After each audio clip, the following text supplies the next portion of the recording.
akong private driver.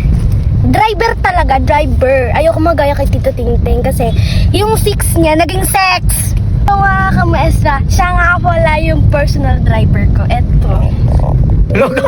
May personal driver ka talaga ha? Kapal naman ang mukha mo. Ma'am, tayo pa yung magpapagas kasi wala na po tayong gas. Tingin pa akong pera. Ay, wala po akong pera dito. Ano ba yan? Anong ipapasahod mo sa akin? Wala po. Ay hindi, umuwi na lang tayo ma'am. Ibabalik na lang kita sa orphan. Ayoko po. Sa DSWD. Ayoko po. Yung nanay ko nasa office. Ay nako. So ako pala ang personal driver mo. Hi, mga kamaestra. For today's video. O mag-sign up the cross kami. Pupunta kami ng Quezon City. Naulan nga ngayon. Ay, wala pa. Naulan ngayon dito sa sa Paranaque. Yan. Punta tayo ngayon ng Quezon City. Quezon City. Susunod tayo sa office. So I think napaka-traffic ngayon. No, Talia? Yes. Traffic. So dito pa tayo saan? Nasaan tayo? Paranaque. Nakasal. Ay, hindi pala. Oh, Nasa Paranaque. Kung kamaestro, pang lalaki naman. Diba? So, kaya nga tayo nagbablog kasi sa school, bawal natin ilabas yung kadaldala natin. Pero dito sa vlog, pwede. Gabi na kaming nakauwi. Kasi nag-meeting muna sila tito. Iba yung OBP sa meeting Kasi yung meeting, yung parang mga plan nila. Tapos yung yung OBP, tawag doon, siya? Sa negosyo. Sa negosyo. Yung health ulit. Yes. Doon yung traffic. Mag-aano tayo ng kay Juan Madasalin. Kukwentuhan ko kayo. Kasi hindi ko kasi alam yung buong story nun Ayan. Alam mo ba yung titi sa yung sinakyan niya, yung mga sa kanya? Bangka. Ayun, bangka. Ilan ba yung 3? Ay, bahala ka. Ano? Bahala ka kung anong Ano yung gagawa na lang ako ng sarili kong Okay, go.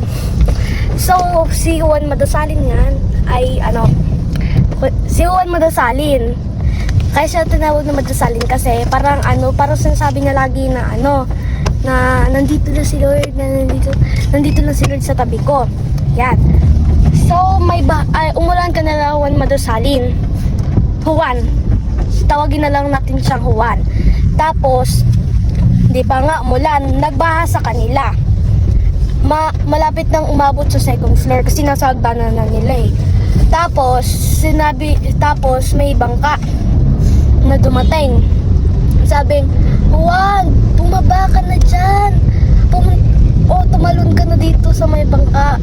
Tapos sabi, ayun, sabi niya, ayaw niya daw kasi kasama niya daw si Lord, nasa tabi niya lang daw. Tapos may dumating na hanggang dito na yata yung baha. Hanggang dito na ni Juan. So, ayun, may dumating naman na tawag doon? Malaking bangka, yung isa maliit na bangka, tapos ngayon malaki naman. Tapos, sabi nung rescue, diver, sabi niya, Juan, tara na, abot na ng ulo, malapit nang umabot sa ulo mo yung baha. Tapos sabi ni Juan, hindi, kasama ko lang dito si Lord, nasa tabi ko lang si Lord. Tapos, wala na. Pumunta na si Juan dun sa bubong kasi hanggang dun na lang siya, yung kaya niya. Tapos, may dumating na helicopter. Sabi daw nung nagdadrive ng helicopter, sabi daw, Juan, umakyat ka na dito sa helicopter.